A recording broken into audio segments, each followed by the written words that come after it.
भाई ये good cop bad cop नहीं है, ये सब मिल करके हमारी कब्र पे खड़े होकर के जमहूरियत की बांसुरी बजा रहे हैं। चैनल को अगर अब तक सब्सक्राइब नहीं किया है तो करना।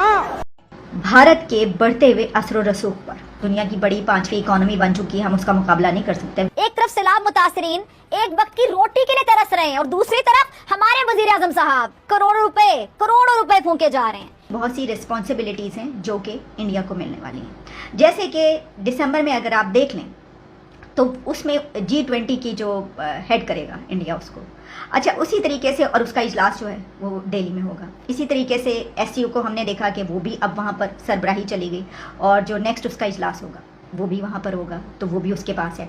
इसी तरीके से दिसंबर में कहा जा रहा है कि यूनाइटेड नेशंस की जो सलामती काउंसिल की प्रेसिडेंसी है वो भी इंडिया को मिलने वाली। शहबाज शरीफ साहब अपने बुजरा के साथ गैर मुल्की दौरों में मसरूफ है। कितनी बेहिस्सी है ना ये, फिर बातें करते हैं बड़ी बड़ी।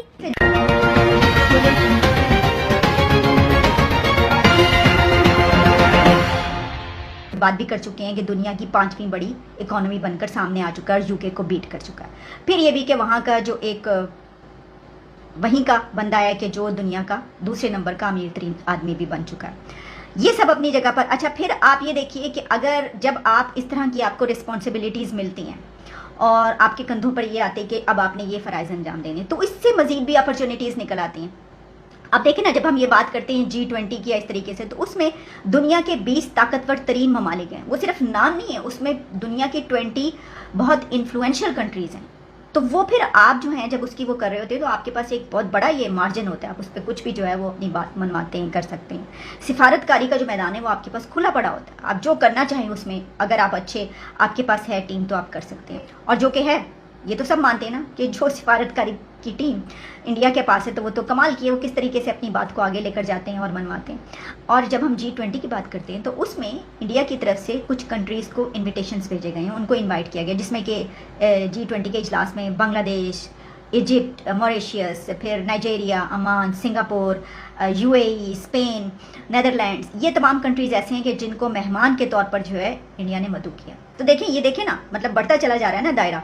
आपकी जो लिमिटेशंस हैं वो फिर ख़त्म होती चली जा रही हैं। आप एक तरफ तो वो 20 कंट्रीज़, उसके अलावा फिर आप जिनको इनवाइट कर रहे हैं वो भी, उनसे भी आपके ताल्लुकात बढ़ते चले जा रहे हैं। इस तरह क्वाड की हम बात करते हैं, हम और इस तरह के ग्रुप्स की बात करते हैं जिसमें कि पाकिस्तान शामिल नहीं है लेकिन भारत जो वो शामिल है।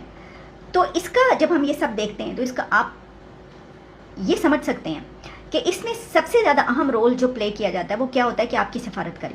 अच्छा, अब मैं आपको इसमें ये कहना चाहूँगी कि मेरा तज्जिया ये है कि देखें, हम ये बात अपनी जगह पर कि इस वक्त जो हमारी सिचुएशन है सैलाब की और फ्लड्स की वजह से, तो हम ये तो नहीं कह सकते कि हाँ हम जो हैं वो ये सब हमें भी करना चाहिए, हम क्यों हैं और इस तरह। इस वक्त तो हम नहीं कर सकते भाई, नहीं कर सकते तो नहीं कर सकते, इसमें कुछ नहीं हो सकता। और फिर ये जो बात की जाती है भाई गरीब मुल्क है तो क्या करें, छोटा मुल्क है तो क्या करें, मैं कहती हूँ सब ना करें, लेकिन हम ये तो कर सकते हैं कि हम अपनी सिफारतकारी बेहतर करें।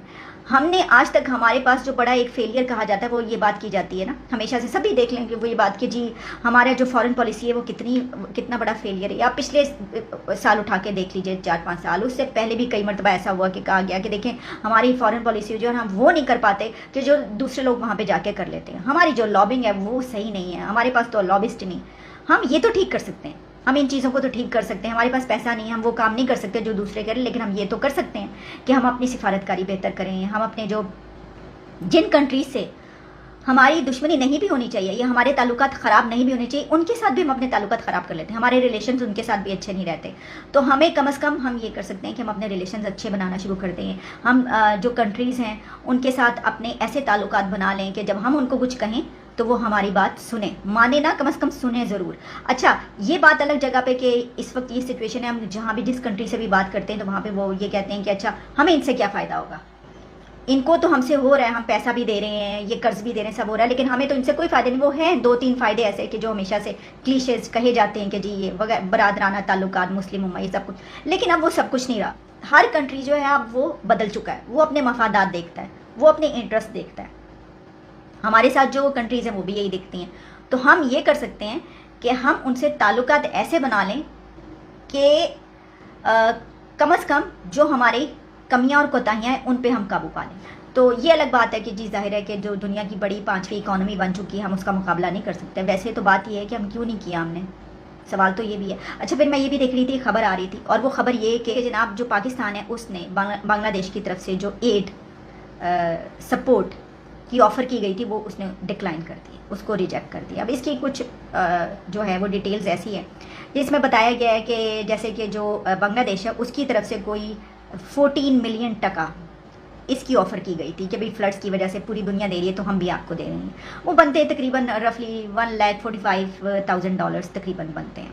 لیکن اس میں اچھا یہ بھی کہا گیا کہ جو 10 ٹنز آف بسکٹس ہیں, پھر 10 ٹنز آف ڈرائی کیکس ہیں, پھر 100,000 واٹر پیوریفیکیشن ٹیبلٹس ہیں, میڈیسنز ہیں, کچھ بلینکٹس ہیں اور ٹینٹس ہیں, یہ سب کچھ ہے.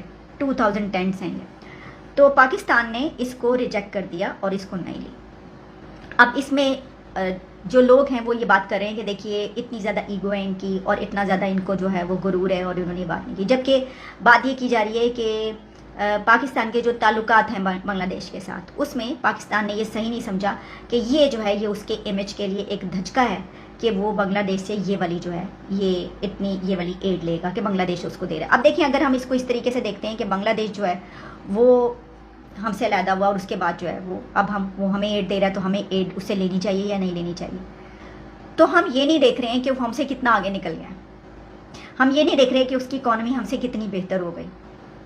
ہمیں تو پھر یہ بھی دیکھنا چاہیے. اور ایڈ لینا نہ لینا الگ بات, یعنی آپ نہیں لے رہے یا آپ لے رہے ہیں وہ ایک الگ چیز ہے. آپ کے پاس پوری دنیا سے ایڈ آ گئی, پوری دنیا اتنا پیسہ دے رہی ہے, اتنا سب کچھ دے رہی ہے, تو آپ کہیں کہ اب ہمیں لینے کی کیا ضرورت ہے ان سے. ایک تو یہ کہ تعلقات جو ہیں وہ اسی طریقے سے بہتر ہو سکتے ہیں کہ آپ ان کو ضرورت پڑے تو ہم ایڈ فراہم کریں وہ لے لیں, اور اگر ہمیں ضرورت پڑتی ہے وہ ایڈ فراہم کر رہے ہیں تو ہم لے لیں. اسی طریقے سے تعلقات اچھے ہو سکتے ہیں. ہو سکتا ہے کہ ہماری طرف سے ایڈ دی جائے تو وہ بھی ریجیکٹ کر دیں, وہ بھی نہ لیں, ایسی پاسبلٹی بھی ہے کیونکہ تعلقات ایسے ہی ہیں.